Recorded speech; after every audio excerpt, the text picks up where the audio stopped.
సత్య తర్వాత బాలీవుడ్లో mafia, under world, backdrop మూవీస్కి ఒక మంచి ఫాలోయింగ్ ఏర్పడింది. సత్య లాంటి ఒక మాస్టర్ పీస్ ఇచ్చిన ఆర్జీవి ఆ ఇంపాక్ట్ తగ్గకముందే మళ్ళీ అదే జానర్లో కంపెనీని దింపారు. And Company is completely different from Satya. ఒక్క చోట కూడా మనకి సత్యాన్ని ఇన్వాల్వ్ చేసినట్టు ఉండదు. మొత్తం ఒక యూనిక్ ఎక్స్పీరియన్స్ కలుగుతుంది. కంపెనీ ఒక మాస్ క్లాస్ ఫిల్మ్ అవ్వడానికి కారణం ఆ conflicts between the powerful gangster. And Ajay Devgan and Vivek Oberoi performance అయితే లిటరల్గా కేక. అండ్ ఒక పవర్ఫుల్ పోలీస్ క్యారెక్టర్లో మన కంప్లీట్ యాక్టర్ మోహన్ లాల్ గారు కనిపించారు. ఆయన మాక్ క్యారెక్టర్ కాకపోయినా మనల్ని డిసప్పాయింట్ చేయరు. అండ్ ఈ సినిమాలో కెమెరా ఫ్రేమింగ్ అయితే ఒక సపరేట్ ఫాలోయింగ్ ఉంది.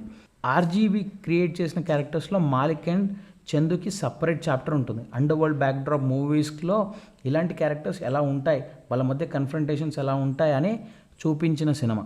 ఆర్జీవి ఏమాత్రం లైన్ క్రాస్ చేయకుండా స్క్రీన్ ప్లే థ్రెడ్ని రాసుకున్నారు. ఒక క్యారెక్టర్ కూడా సినిమాలో అనవసరంగా రాదు. ప్రతి సీన్ సినిమాలో ఒక మోటివ్ అండ్ కాన్ఫ్లిక్ట్స్ని ప్రజెంట్ చేసేలా ఉంటుంది. If you haven't watched company, give a try. It is available in